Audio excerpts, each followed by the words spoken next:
Welcome dear students. एक और problem आपके लिए सूडो फोर्स पे बेस रिलेटेड। अब इस क्वेश्चन की ब्यूटी ये है कि इसमें टेंशन का कंसेप्ट लगेगा, इसमें single block double block system लगेगा, इसमें Newton second law of motion लगेगा और सूडो फोर्स कंसेप्ट लगेगा। तो ये क्वेश्चन अपने आप में एक अच्छा क्वेश्चन है, विशेष क्वेश्चन है। देखो क्वेश्चन में ऐसा है कि दो ब्लॉक है M2 M3 है, ये पुली है, एक ये पुली है, ये ब्लॉक M1 है। अब पुली सिस्टम नीचे जाता है पूरा, तो आपको एक्सेलरेशन M1 ब्लॉक का सिस्टम बताना है, एक्सेलरेशन बताना है। तो बच्चों इस प्रॉब्लम को हम 3 स्टेप में सॉल्व करेंगे। पहले स्टेप टेंशन असाइन करेंगे, टेंशन। और टेंशन असाइन करने का तरीका होता है कि हम हमेशा कनेक्टिंग पॉइंट ढूंढते हैं, हम हमेशा कनेक्टिंग पॉइंट ढूंढते हैं। कितने कनेक्टिंग पॉइंट है? ये कनेक्टिंग पॉइंट है, ये कनेक्टिंग पॉइंट है, ये कनेक्टिंग पॉइंट है, ये कनेक्टिंग पॉइंट है, ये कनेक्टिंग पॉइंट है, एक और कनेक्टिंग पॉइंट, एक और कनेक्टिंग पॉइंट और एक और कनेक्टिंग पॉइंट। ऐसे केसेस में आप हमेशा लोअर मोस्ट एंड से शुरू करें टेंशन को लेकर।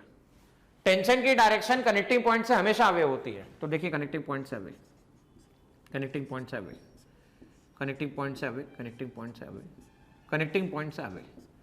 अब देखिए यहां पर टेंशन कितना लेंगे, तो मैं पहले भी सिखा चुका हूं, पुली जब भी मासलेस होती है, जब भी पुली मासलेस मानी जाती है, तो देखो ये टेंशन टी, ये टेंशन टी, ये टी टी कितना हो गया नीचे की तरफ, टी टी टू टी, तो डेफिनेटली यहां पर टू टी टेंशन होगा।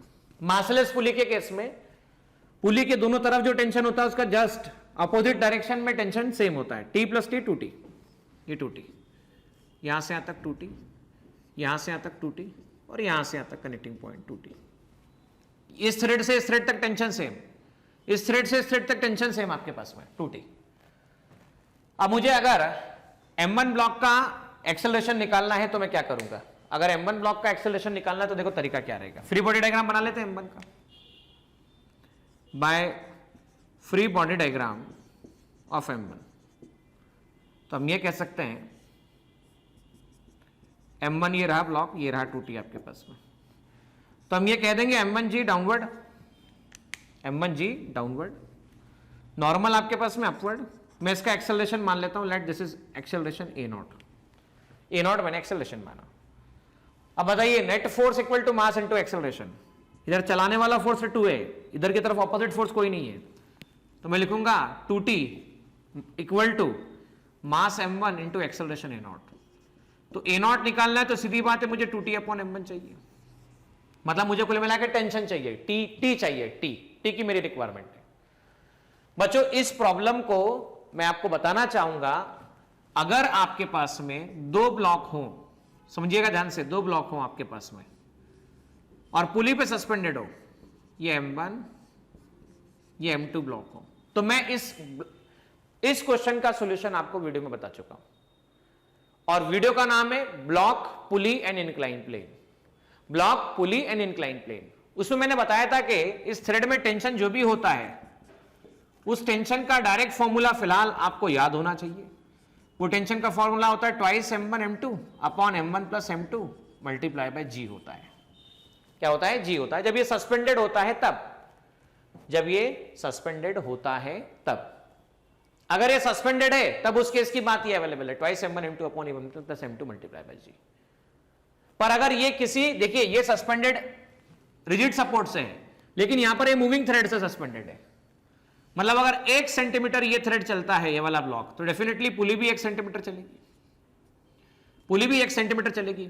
या कह लो कि पुली, ये वाली पुली जब 1 सेंटीमीटर चलेगी तो ये वाला ब्लॉक 1 सेंटीमीटर चलेगा। मतलब ये दोनों ब्लॉक M2 M3, ये दोनों ब्लॉक M2 M3, बताइएगा ये दोनों ब्लॉक M2 M3 किस पर डिपेंडेंट है? तो वो पुली के मोशन पर डिपेंडेंट है। तो ये दोनों ब्लॉक किसका पार्ट है? ये दोनों ब्लॉक मूविंग सिस्टम का पार्ट है, मूविंग पुली का पार्ट है, एक्सेलरेटिंग पुली का पार्ट है। और मैंने बताया था और अभी भी बता रहा हूं, जब भी कोई एक्सेलरेटिंग सिस्टम का पार्ट होता है तो उस पर कौन सा फोर्स लगता है? जब भी कोई एक्सेलरेटिंग सिस्टम का पार्ट डीएक्सेलरेटिंग सिस्टम का पार्ट होता है तो उस पर सूडो फोर्स लगता है। तो अगर मैंने माना कि इसका एक्सेलरेशन A नॉट इस तरफ, तो डेफिनेटली मुझे मानना होगा कि पुली का एक्सेलरेशन A नॉट इस तरफ, नीचे की तरफ पुली का एक्सेलरेशन, क्योंकि 1 सेंटीमीटर अगर ये पुली चलती है तो 1 सेंटीमीटर यहां से थ्रेड नीचे की तरफ आएगा, 1 सेंटीमीटर तक खींचा चला आएगा, 1 सेंटीमीटर थ्रेड खींचा चला आएगा तो 1 सेंटीमीटर ये ब्लॉक मोशन करेगा आपके पास में। क्लियर है बात सभी को?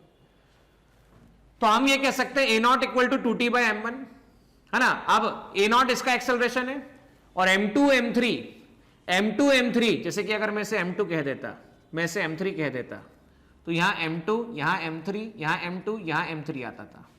अगर ये रिजिड सपोर्ट से अटैच होता था तब, पर अगर ये मूविंग पुली से अटैच है तब इसे जी नहीं लिखते, इसे जी इफेक्टिव लिखते हैं फॉर मूविंग पुली।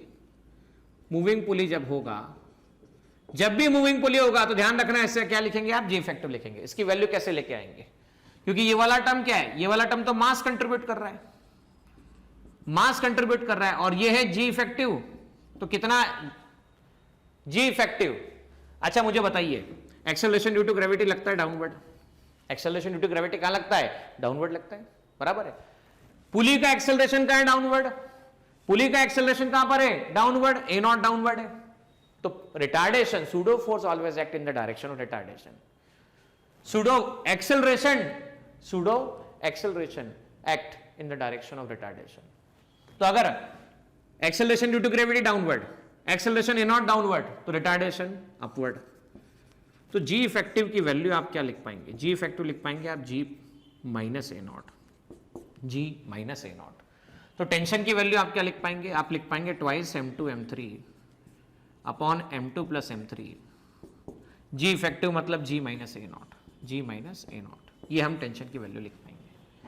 अब टेंशन लिख दिया, अब सॉल्यूशन, अब केवल हम इसे सॉल्व करना चाहते हैं। अब इसे कैसे सॉल्व करेंगे देखिएगा ध्यान से।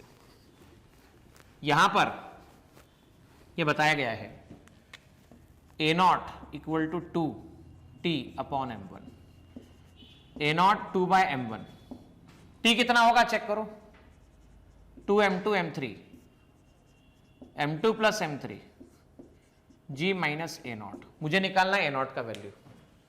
अब देखिए कैसे निकाला जाएगा।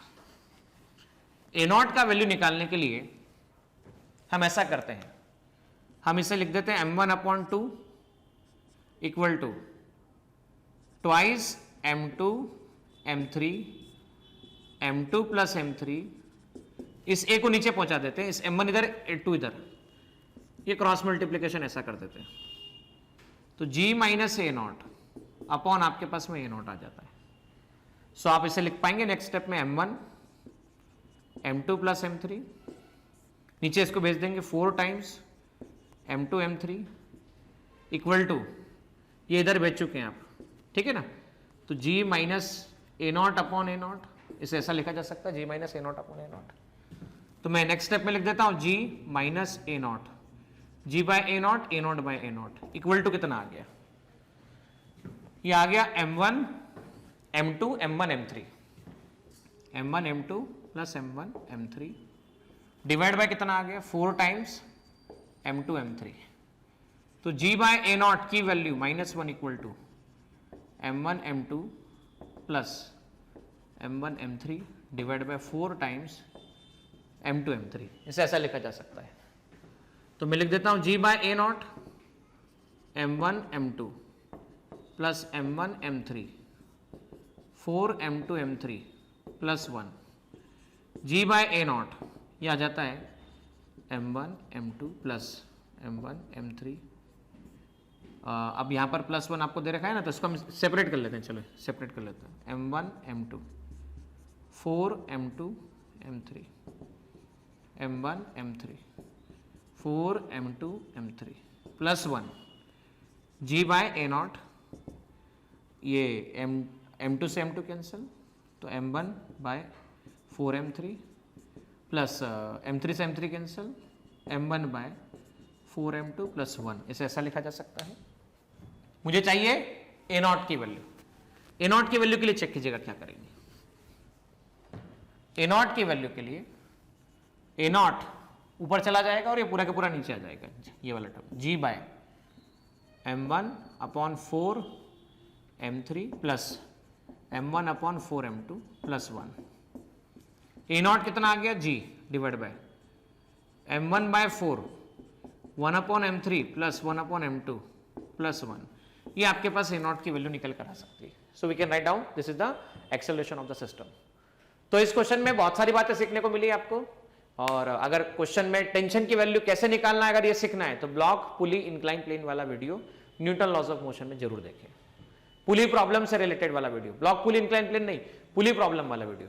पुली प्रॉब्लम के वीडियो में सेपरेटली बताया 30 मिनट के वीडियो के अंदर कि कैसे निकाला जाता है।